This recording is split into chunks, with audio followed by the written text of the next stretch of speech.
But it's real being a stick hey. What's going on, guys? Hope everyone is doing well. I've heard there's been some confusion about the score system. What is the score system? How does it work? What does it mean?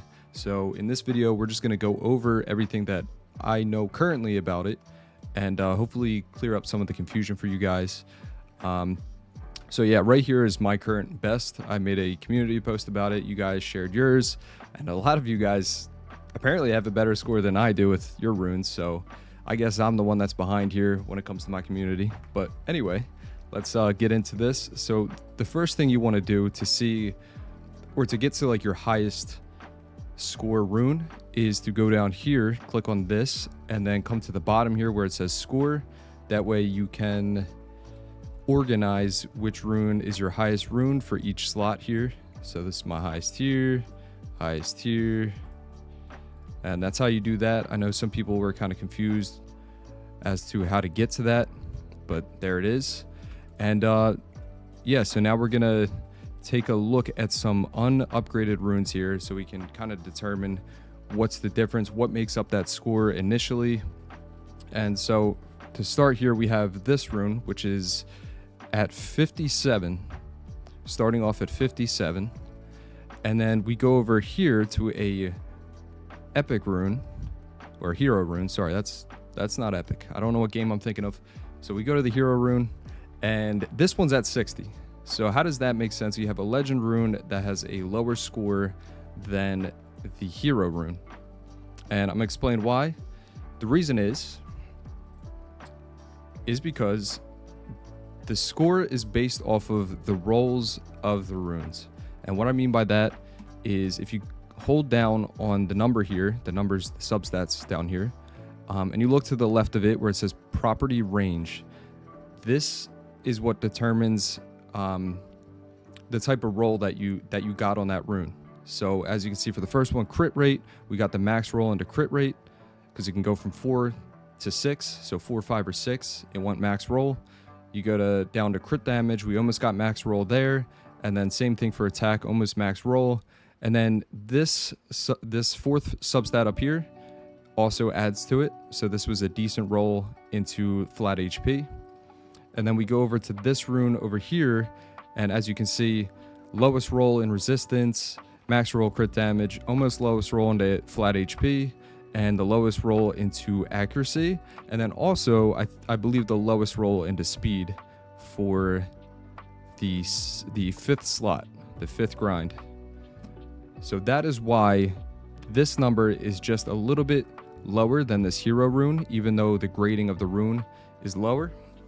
And here's another example. We have these two here, which are both legends, and they are exactly the same, even though this one doesn't have that fifth substat.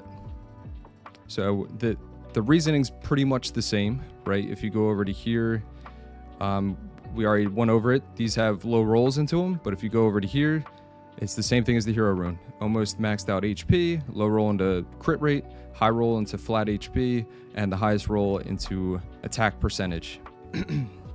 So hopefully that clears that up. Now let's try to figure out how these numbers go up as you upgrade them. And I talked about this before in my last video. We kind of went over all the scoring system and stuff, but yeah, so what I determined was when you actually upgrade a rune, say from plus 12 to 15, so when you have a plus 15 rune like right here, the plus 12 to 15, since it's not upgrading any more substats, the total score will not increase at all. So it's literally only determined based off of the substats. And we'll use an example real quick. We'll upgrade this one. We'll go to plus 3, see what it rolls into. And it looks like we got a pretty high roll into flat HP. And now you can see we went up to 63. Now this one's kind of hard to show an example of if it's like a 1-to-1 or not. And what I mean by that is, like, say we went into accuracy and it went into 4% accuracy and put us to 8%. that additional 4% isn't just going to add on to this number. It's more than that. I don't know the exact, math to why the number goes up to what it goes up to, but I'll try to give you a more clear example here. So we'll do +3 on this one.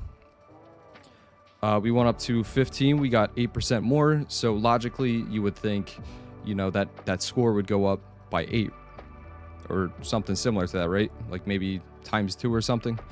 But if we take a look at it, we're up to 80. And what did we start at? 57, I believe. So yeah, that's more than 8. That's more than +8. So I'm not exactly sure what determines that, but I do know that it is all dependent upon the rolls that you get. And also, if you go to grind, we'll just grind this one. I don't know if this is a smart decision or not, but we'll just grind it out anyway. And there we go. We got 4%. We were at 80 on the score. Now we're at 90. Once again, adding the 4% isn't going to add up to 90. It's not even ×2 that. So don't know the exact scoring system, but you can just assume that if you upgrade a substat, the total score is going to upgrade as well. So just to clear that up, hopefully that clears up a lot of confusion. Now, the other thing is, does score matter? Does score mean that, if one scores better than another rune, does that mean that that rune is better? Just because it's a higher score? Not in all cases. I think you can somewhat determine runes based off of their scores, but it's not always just as simple as that. Like, it has a higher score, so it's better. Like, it depends on what exactly it rolls into, what kind of rune it's on. There's a lot more factors that go into it, but it's just like a good thing to be able to look at and see, like, okay, the scoring on this is high. That means the rolls are high, and all around the stats are good. But of course, sets are sometimes more important than actually getting, higher stats. So for example, let's go to like a speed substat, like a high speed. Like this one is 32 speed, but it's only 191.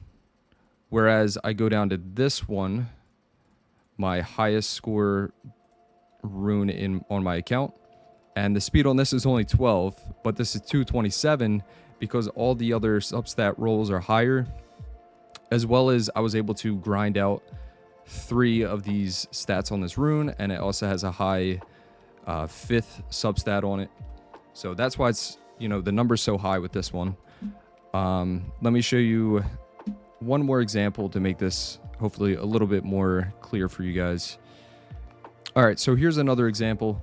We have crit rate and really high crit damage on this rune, but once again, we have a fairly low score for how good this rune actually is and how good it actually looks. And the reason being is because 3 of these stats, well, really just the 2, because we can't grind this 5th substat up here. You can't grind this at all, even if it's attack percentage, whatever it is. It just stays that number. But for these 2, since we can't grind into them, it makes it so the scoring is going to be lower than it normally would be if we had a bunch of stats, like if we had speed, HP, defense, and like flat HP or something, and then we grind it on top of those. So if you're able to grind more stats, the total score of a rune will be higher.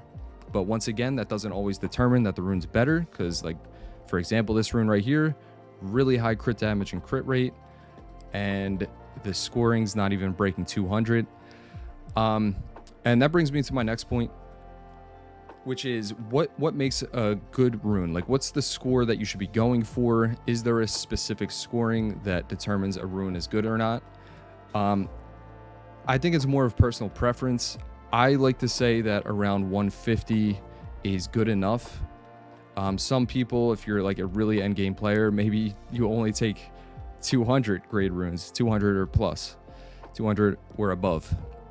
Other people, it might be 100 or above if you're a newer player maybe. But yeah, it's just like a good thing to have there. You can start sorting your runes out a little bit better. Maybe it makes it easier for you to keep and sell certain runes, like after you roll them, if they don't reach a specific number after 3 rolls or something like that, then you sell it. But there's different ways to like go about it, and it's just like a good visual to have. And yeah, hopefully I cleared up a lot of questions you guys have had about the scoring system. And if you guys have any additional information about it, please let us know in the comments below. And yeah, I will see you guys in the next one.